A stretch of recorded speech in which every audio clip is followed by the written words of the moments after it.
আসসালামু আলাইকুম। সবাই কেমন আছেন? আশা করি সবাই ভালো আছেন। আলহামদুলিল্লাহ আমিও ভালো আছি। আমি সাডেনলি প্ল্যান করি যে আজকে সারাদিন আমি কী করলাম, সারাদিন কেমন কাটলো সেটা নিয়ে একটা ভ্লগ করব। সো আজকে ছিল শবে বরাত অ্যান্ড আমি ঘুম থেকে উঠে ব্রেকফাস্ট করে নেই অ্যান্ড ব্রেকফাস্ট করার পর আমার মনে পড়ে যে আজকে সারাদিনের ভ্লগ করব। তার কারণে আমার ব্রেকফাস্টের ক্লিপটা নেয়া হয়নি। তারপর যখন আমি উঠি ব্রেকফাস্ট করার পর লাঞ্চ থেকে ভ্লগ নেওয়া শুরু করি। এই যে আমি উঠলাম, আম্মু বলছিল যে "উঠো সবার খাওয়ার জন্য ডিম ভেজানো আছে। যেহেতু আজকে রান্না-বাড়া আছে বেশি কিছু করব না।" তারপর আমি পেঁয়াজ, মরিচ আরও যা লাগে আমি সবকিছু টমেটো কেটে নেই অ্যান্ড একটা কড়াইয়ে তেল বসাই দিই। এই যে আমাদের ফাটা ডিম যেহেতু আম্মু কমে পেয়েছিল সো নিয়ে আসছে। ফাটাতেই হবে এজন্য। তারপর আমি ডিমগুলো ফাটিয়ে নেই, পেঁয়াজ মরিচের সাথে মিক্স করে নেই অ্যান্ড দেন প্যানের মধ্যে ছেড়ে দেই। তেল গরম হয়েছে তারপর আমি ছেড়ে দেই অ্যান্ড দেখতে ডিম ভাজা হয়ে যায়। এই যে এখানে দেখা যাচ্ছে একটা ডিম, আসলে আমি একটা ডিম ভাজিনি, এক করে আমি টোটাল ৪ টা ডিম ভেজেছিলাম। অ্যান্ড ৪ টা ডিম ভেজেছিলাম আম্মুর জন্য, আমার জন্য, আমার ২ বেবির জন্য। তারপর ডিম ভাজা শেষে আমি আম্মুকে বলি অ্যান্ড আম্মু আমাকে শর্টকাট খাবার দিয়ে দেয় ডিম ভাজা, ডাল, ভাত। এই তো। তারপর আমি একটু রেডি হয়ে যাই। আম্মু বলে বাইরে যেতে হবে, একটু কেনাকাটা আছে। তারপর এই যে আমি রেডি হয়ে যাই সুন্দর করে নরমালি, যেহেতু আজকে শবে বরাত তো আমি একটা নরমাল জামা পরে নিলাম। অ্যান্ড দেন আমি একটু ঢং করছিলাম, আপনাদের সাথে শো করছিলাম। যেহেতু আমি ভেবেছি সারাদিন কী করব সেই ভ্লগ নিব। তারপর সুন্দর করে নিচে নেমে যাই অ্যান্ড রাস্তায় রিক্সা দিয়ে যেতে দেখি এত রুটি, দোকানে ভিড়, রাস্তায় ভিড়। আর শবে বরাতের এই জিনিসটা না আমার খুব ভালো লাগে যে বাইরে এত সুন্দর এত রকমের এত রুটি পাওয়া যায়। অনেক শেপের, যেমন থাকে না যে রাউন্ড শেপ, চারকোনা, তারপরে ট্রায়াঙ্গেল, যেমন কুমির, মাছ, মানে অনেক টাইপের। তারপর আর কি এই যে আমি আমার নিজেকে একটু নিয়ে নেই। সো আমার অনেক ভালোই লাগছিল। শবে বরাতের এই আনন্দ আমেজটা না ভালোই লাগে। তবে যতই বলি ছোটোবেলার মতো নাই। এখনকার বাবুগুলো আসলে সেগুলো বুঝেই না। তারপর আমি চলে যাই একটা দোকানে ড্রেস দেখতে, আর এখানে যেয়ে আমার এই টপসটা খুবই ভাল লাগে। মেইনলি আমি যাচ্ছিলাম আমার ২ টা বোনের জন্য ফ্রক দেখতে। আম্মু বলছিল যে শবে বরাত আজকে বাবুদের ফ্রক না দিলে কেমন লাগে, একটা নতুন দিয়ে দে। এই তো তারপর নেয়া-টেয়া শেষ করে, যদিও আমি সেটা নেইনি, নেয়া-টেয়া শেষ করে আমি চলে আসি নগর ভবনের রাস্তা দিয়ে। আর ভাবলাম নগর ভবনের এই ফেমাস বিখ্যাত ঘড়িটার ক্লিপ নিয়ে নিলাম অ্যান্ড দেন সুন্দর করে চলে আসলাম। আর এই যে রাস্তায় এই ভিড়, আনন্দ আমেজ, সবাই পাঞ্জাবি পরে ছোট বড় সবাই মসজিদে যাচ্ছে। এগুলো দেখতে আমার অনেকই ভালো লাগে। ছোটোবেলায় আমিও এরকম করতাম। আর ওই যে বললাম রুটি, এগুলা দেখতে তো আমার আরও ভালো লাগে। যদিও আমার বাসায় এনেছে, আমার পাপাকে বলেছিলাম আমি, তারপর এনেছে। আর আমি যেহেতু মিষ্টি লাভার না, তো আমি শবে বরাতের মধ্যে যে আ আনন্দ ভাগাভাগি করতে মজার খাবার রান্না হয়, যেমন হালুয়া, বুটের হালুয়া, গাজরের হালুয়া, রুটি, এগুলো আসলে আমার তেমন একটা খাওয়া হয় না। তবুও আমার এগুলা ঘরে রান্না হয়, তারপরে বাটাবাটি করে আমার ভাল লাগে। বাসায় এসে আমি সুন্দর করে আমার রুম ক্লিন করে নিলাম অ্যান্ড একটা ভিডিও নিয়ে নিলাম বিফোর আফটারের। তারপর রুম ক্লিন তো হয়ে গেছে, এখন নিজেকেও ক্লিন করতে হবে। তারপর আমি চলে যাই সুন্দর করে আমার ফেস ওয়াশ করতে। তারপর এই যে একটা হেডব্যান্ড পরে নিলাম মাথায় অ্যান্ড বেসিনের সামনে চলে আসলাম। দেন একটু মুখে পানি দিয়ে নিলাম, যেহেতু আমি বাইরে গিয়েছিলাম। আর হালকা পাতলা আমি মানে সাজুগুজু করেছিলাম, লাইক আইব্রোজ, লিপস্টিক, হালকা পাতলা যাই দেয়ার দিয়েছিলাম। সেগুলো তো ক্লিন করতে হবে, তাই না? কারণ আমার নামাজও আছে।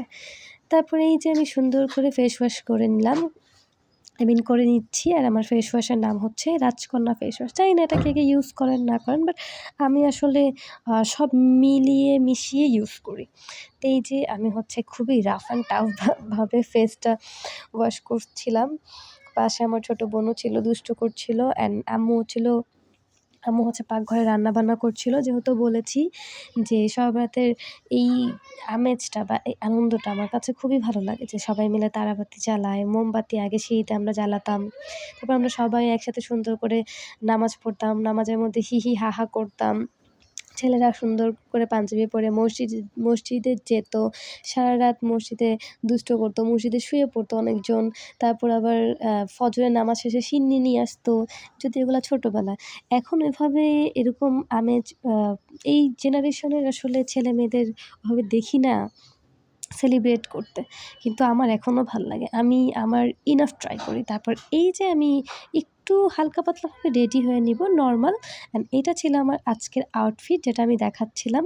অ্যান্ড এই যে আমি সুন্দর করে রেডি হয়ে গেলাম। এটা আমার অনেক আগেই বানানো ছিল। দেন ভাবলাম যে আমি একটু নতুন জামাটাই পরে নেই। যেহেতু বানানো আছে সো এইজন্য পরে নিলাম। এমন কোনো প্ল্যান আমার ছিলই না আসলে। বানানো ছিল বিধায় আমি পরেছি। পরে এই যে একটু ঢং-টং করতেছিলাম। ভাবলাম যে আপনাদের সাথেও শেয়ার করি কেমন হয়েছে আমার জামাটা জানাবেন। এটা কিন্তু আমি কিছু জিনিস কাস্টমাইজ করি, এরকম ছিল না জামাটা। যেমন হাতায় যে আমি টিস্যু পেপারটা দেই ওইটা। তারপর আমার প্রচণ্ড ক্ষুধা লাগে, আমি যেহেতু কিছুই খাইনি। পরে আম্মু আমাকে চা আর পরোটা দিয়ে গিয়েছিল সন্ধ্যায় খাওয়ার জন্য। তো আমি এই যে চা আর পরোটা একটু করে খেয়ে নেই। খাওয়ার সময় যেহেতু আমি অ্যাজ ইউজুয়াল সবসময় বকবক করি সো আজকেও বকবকই করছিলাম। আমার ছোটো বোন আমার সাথে খুবই দুষ্টু করছিল। কারণ আমি এখানে মিথ্যা কথা বলছিলাম যে চা নাকি অনেক গরম, ফুটন্ত গরম, ধোঁয়া উঠতেছে, মুখ নাকি পুড়ে যাবে। আমার পরোটা নাকি অনেক মুচমুচে, এরকম দুষ্টু করছিলাম যেটা ছিল খুবই ফেক আসলে। বলেই দিলাম আপনাদের সবাইকে। যেহেতু আমি মিথ্যা বলি না। দেখেছেন? অনেকে আমাকে বলে আমি নাকি সত্যবাদীর মূর্তি। যাই হোক এটাও ফেক। দুষ্টামি করলাম। তো এই যে আমার বোনটা পাশের থেকে আমার ভিডিও করছিল আর বলছিল যে, "এই যে মিথ্যা কথা বলতেছো, আমি তোমার এখন ভিডিও করে সবাইকে জানিয়ে দিব।" আর দেখাচ্ছিল যে, "দেখেন গাইস এই কাপে মোটেও গরম না, ঠান্ডা চা।" তো যাই হোক আমি আবার চা পরোটা খেলে পরোটাকে এমন রোল করে দেন চায়ের মধ্যে ঠিস করে ডুবিয়ে তারপর খাই। আমার এভাবে খেতে অনেক ভালো লাগে। আর চা পরোটা আমার আসলেই ভাল লাগে। সকালে নাস্তা চা পরোটা হলে আমি আসলে খুশি হয়ে যাই। মানুষ অনেক দামি নাস্তা এক্সপেক্ট করে। কিন্তু আমার ক্ষেত্রে চা পরোটার উপরে আসলে কিছু হয় না। যাই হোক আমার ঘরটা কেমন লাগছে বলেন তো? মাশাআল্লাহ সুন্দরই লাগছে না? আমার বোন যে আমার সাথে দুষ্টামি করতেছে দেখেন কি পরিমাণ দুষ্ট সে। আর আমিও হাসতেছিলাম যে, "তুমি এগুলা বলে কি প্রুফ করতে চাও?" বলে, "আমি তো সব বলেই দিব।" পরে আমি বলছি, "তোমার ভয়েস কি থাকবে নাকি? আমি তো ভয়েস কেটেই দিব। ভয়েস কেটে আমার ভয়েস বসাবো।" যাই হোক, আসি শবে বরাতের কথায়। সবাইকে শবে বরাত মুবারক। যেহেতু সন্ধ্যা হয়েই গিয়েছে। সবাই নামাজ পড়বে জানি। আমিও নামাজ পড়েছিলাম। যারা নামাজ পড়েছেন তাদের সবার সৎ ইচ্ছা, নেক ইচ্ছাগুলো যেন আল্লাহ পূরণ করে দেয়। আল্লাহ সবার নামাজ রোজা যেন কবুল করে নেয়, সাথে আমারটাও করে নেয়। সবার জন্য অনেক বেশি দোয়া রইলো। আপনারা আমার জন্যও দোয়া করবেন। তো আমার বোনটা খুবই দুষ্টামি করছিল আমার সাথে। দেখেন আমি বলতেছিলাম তো যেটা সন্ধ্যা এজন্য সে দেখাচ্ছিল যে, "দেখেন গাইস সন্ধ্যা না ১২টা ১৯ বাজে এখন তার নাকি সন্ধ্যা হয়েছে।" এই তো। তারপর খাওয়া-দাওয়া শেষ করে আমি আবার চলে যাই আম্মুর কাছে। আম্মু পাকঘরে কি রান্না করছে সেটা দেখার জন্য। এই যে আম্মুর কাছে সুন্দর করে প্লেটটা ধুয়ে দিয়ে দেই। আমি আমার হাতটা একটু করে ধুয়ে নেই। তারপরেই দেখি আম্মু কি যেন রান্না করছে। পাতিল খুলতেই দেখি আম্মু নাকি এখানে মুরগির বিরিয়ানি রান্না করবে। এই পাশে এই যে মানে সাদা পোলাওটা চড়াবে আর এখানে মুরগিটা সিদ্ধ করে রেখেছে মসলা দিয়ে। এখান থেকে আমি ভাবলাম টুক করে একটা খেয়ে নেই সিদ্ধ কেমন হয়েছে দেখার জন্য। যদিও ব্যাপারটা এমন না, আমি খাওয়ার জন্যই নিয়েছিলাম। এই যে আমি খেয়েছি। ভালোই লাগছিল এটা। এখানে গাজর আমিই মাতাব্বরি করেছিলাম যে গাজর বানাবো। তারপরে এই যে কিছুক্ষণ পর আম্মুর মুরগির বিরিয়ানি রান্না হয়ে যায়। আমি সেটাই আবার রিচেক করতে আসি। আর এখানে আম্মু আবার তার সুজির হালুয়া বানায়। তারপর আমাদের রাতে ডিনার দিয়ে দেয়। আমি একটু পুদিনা পাতা চাটনির সাথে চিকেনটা খাচ্ছিলাম। যদিও আমি বাসার বিরিয়ানি একদমই পছন্দ করি না। সেটা চিকেন বিরিয়ানি হোক ইয়া মুরগির বিরিয়ানি। আমি কেন যেন বাসারটা নিতেই পারি না। সে যত ভালো বা মজা করেই রান্না হোক না কেন। তারপর খাওয়া-দাওয়া শেষ করে আমি একটু নামাজ পড়ে নেই। সরি যদি আমাকে এখানে উল্টাপাল্টা কিছু বলবেন না। সবার বাড়িতে কমবেশি সবাই নামাজ পড়ে। যারা মডার্ন তারাও নামাজ পড়ে। সবাই সবার জন্য দোয়া করবেন, পজিটিভভাবে নিবেন। তারপর নামাজ-টামাজ শেষ করে আমি চলে আসি আকাম করতে কিছু মানে রান্না-বান্না করতে। ওই যে বলেছিলাম যে গাজরের হালুয়া বানাবো। তারপর এখানে আমি রান্না-বান্না করতে এসে আগে কিচমিচ পুড়ায় ফেলি, বাদাম-টাদাম পুড়ায় ফেলি ভুলে। এই যে হালুয়া গাজরটাকে আমি এত শুকানোর ট্রাই করি, কোনোভাবেই শুকে না। আর তারপর না পারতে ঢাকনা দিয়ে দেন। আমার হাতে মানে সব জায়গায় ফুটে এসে আমার জায়গা লাল হয়ে যায়। এই সময় আমি এত ব্যথা অনুভব করছিলাম আর আম্মুর সাথে বাবার সাথে চিল্লাচিল্লি করছিলাম। "কি হালুয়া? এগুলো হালুয়া মানুষ খায়? অনলাইন অর্ডার করাই বেটার। কি ঘরে রান্না করতে হয়? এগুলো আরও শরীরে ক্ষতি। স্কিনের প্রবলেম হয় এসব রান্না-বান্না করতে গিয়ে।" তারপর আমি এখানের মধ্যে টোটাল ৬ কাপ চিনি দিয়ে দেই। তারপরও কোনো লাভ হয় না। অবশেষে আমি ফেইল হয়ে যাই, গাজর রেখে দেই।